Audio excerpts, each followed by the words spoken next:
Now what I think is going to be really fun, kind of going with this floral theme, is a loose powdered pigment. So I'm going to put a little bit on the Kleenex here. You know, if you have one of these working palettes, it's not a bad idea just to put a little bit of foundation on the side, because at the end of the makeup, you know, if you've made a mistake or if you had to erase something, you have your color there. You can just dab your finger and retouch it up.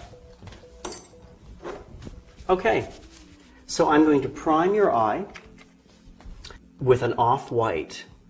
So I'm going to load my brush on one side.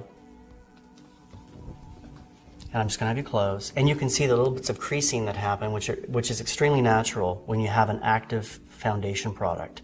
So when you're at home, make sure you smooth out the creases of your foundation or concealer before you set it. I'm smoothing it out, and then I'm just doing a gentle press. Let's reload, smooth out, do a gentle press.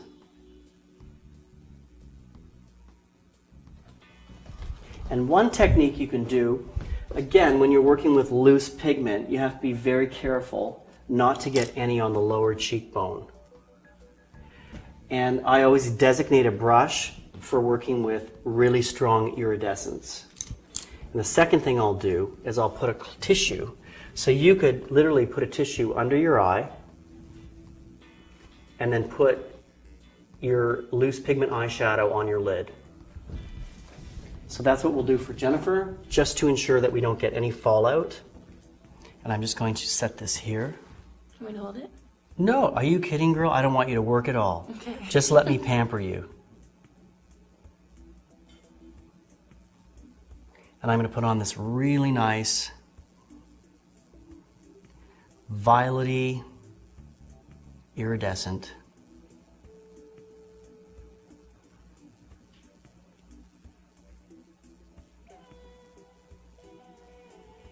I'll take a smoothing brush and just smooth the edge.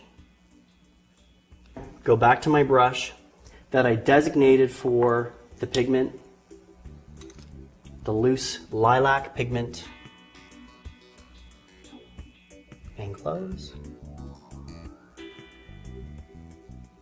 And again, I'm stippling this on because I don't want it to fly everywhere. And then I'm going to follow with my highlighting brush just to smooth it out.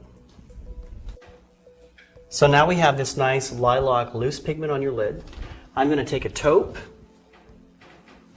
brown, load my crease brush, flip the loaded side to the ceiling. Jennifer, I'll just have you look ahead of yourself like you're speaking to somebody, so the eye is in a nice, natural, opened position. And I'll rock my crease back and forth, turn my brush inward, and fill in the outer corner. Then I'll follow with a smoothing brush.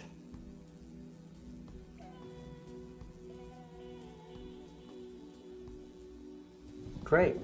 Let's do the other eye.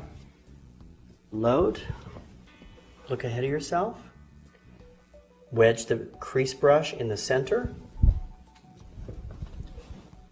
follow it down to the outer corner of the eye, turn the brush inward, and fill in the corner. I'll follow with a smoothing brush. Just look at me if you don't mind. Now what I feel is going to work with this cool coloration design we're coming up with is a nice gray eyeliner. So I'll just have you close.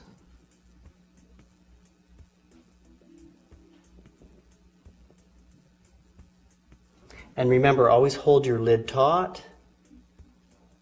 Whether you start at the inner corner or the outer corner, hold your lid taut and start with a thin line.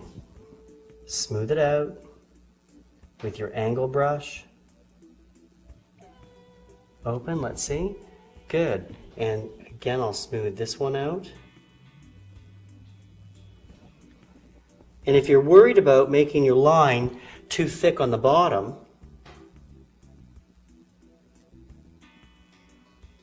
instead of doing a direct deposit, pick the color up with your angle brush. Look up. Short end of the brush leads.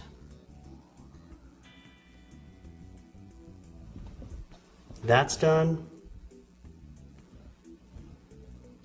You don't need all day to look glam. Just a few tools, a couple of techniques, and I'll just take a sponge and smooth that off a bit. We're ready for mascara. Look up. Got amazing eyelashes. They're thick.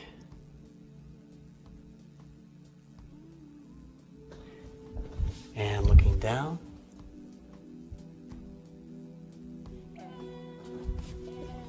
And look down, yep. How do you prevent getting smudges where your eyeshadow is? What do you mean, like? You know, when you put the mascara on and then afterwards you've got a few little black lines above. Okay, yeah. Well, you know what you want to do? That's a really good question.